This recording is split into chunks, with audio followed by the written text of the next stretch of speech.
ಕಳೆದ 15 ದಿನದ ಒಂದು ಸಭೆನೂ ಕೂಡ ನಾನು ಮಾಡಿದ್ದೀನಿ. ನಮ್ಮ ಉತ್ತರ ಕರ್ನಾಟಕ ಸಂಬಂಧಪಟ್ಟಂಥ ನಮ್ಮ MLAಗಳು, BJPಯ MLCಗಳು, ನಾನು ಮತ್ತು ಚಲವಾದಿ ನಾರಾಯಣ ಸ್ವಾಮಿ ಅವರು ಸಭೆ ಕರೆದು ಅಲ್ಲಿ ಉತ್ತರ ಕರ್ನಾಟಕದ ಯಾವ್ಯಾವ ಸಬ್ಜೆಕ್ಟ್, ನೀರಾವರಿ ಮತ್ತು PWD,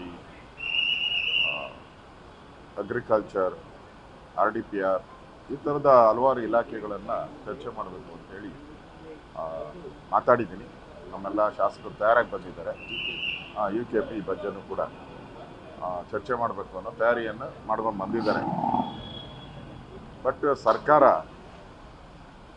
ಅಧಿವೇಶನ 10 ದಿನ ಕರಿತೀನಿ ಅಂತೇಳಿ ಈಗ 9 ದಿನಕ್ಕೆ ರದ್ದು ಮಾಡ್ತಾ ಇದ್ದಾರೆ. ಅದರಲ್ಲಿ 2 ದಿನ ಗೌರವಾನ್ವಿತ ದಿವಂಗತರಾಗಿರುವ SM ಕೃಷ್ಣ ಅವ್ರದ್ದು ಕೂಡ ಅಲ್ಲಿ ಅವರ ಸಂತಾಪ ಕೂಡ ಆಯಿತು. ಸೊ ನಾವು ಎಷ್ಟೇ ಬೇಡಿಕೆ ಇಟ್ಟರೂ ಕೂಡ, ಎಷ್ಟೇ ಹೋರಾಟ ಮಾಡಿದ್ರು ಕೂಡ ಅವರೇನು ಅಧಿವೇಶನ ನಡೆಸಬೇಕು, ಫ್ರೂಟ್ಫುಲ್ ಆಗಿರಬೇಕು ಅಧಿವೇಶನ. ಇಲ್ಲಿಂದ ಈ ಅಧಿವೇಶನದಿಂದ ಜನಗಳಿಗೆ ಸಹಾಯ ಆಗಬೇಕು ಅನ್ನೋ ಒಂದು ಕಳಕಳಿ ಇಲ್ಲೇ ಇಲ್ಲ ಅವ್ರ ಹತ್ರ. ಬೇಗ ಅಧಿವೇಶನ ಮುಗಿಸಿ ಬೇಗ ಓಡೋಗಬೇಕು ಅನ್ನೋ ಮೂಡಲ್ಲಿ ಸರ್ಕಾರ ಇದೆ. ಯಾಕಂದರೆ ಈಗಾಗಲೇ ವಾಲ್ಮೀಕಿ ನಿಗಮದಲ್ಲಿ ಸಿಕ್ಕಾಕ್ಕೊಂಡಿದ್ದಾರೆ. ಅದು CBI ತನಿಖೆಗಳು ನಡೀತಾ ಇದೆ. ಅದನ್ನು ಕೂಡ ಮೂಡ ಹಗರಣದಲ್ಲಿ ಸ್ವತಃ ಮುಖ್ಯಮಂತ್ರಿ ಸಿಕ್ಕಾಕ್ಕೊಂಡಿದ್ದಾರೆ. ಈ ವಕ್ಫ್ ಬೋರ್ಡ್ ವಿಚಾರದಲ್ಲಿ ಇಡೀ ರೈತರು ಕಂಗಾಲಾಗಿದ್ದಾರೆ.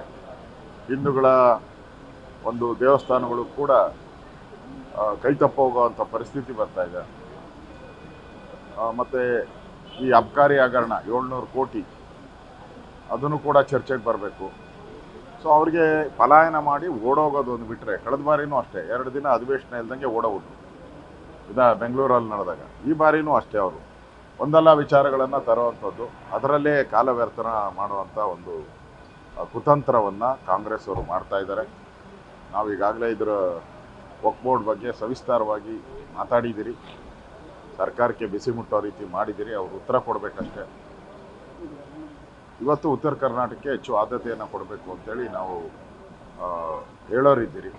ಅದರ ಜೊತೆಗೆ ವಿಜಯೇಂದ್ರ ಅವರ ಮೇಲೆ ಇಲ್ಲ ಸಲ್ಲದ 150 ಕೋಟಿ ಆಪಾದನೆ ಮಾಡಿದ್ದಾರೆ.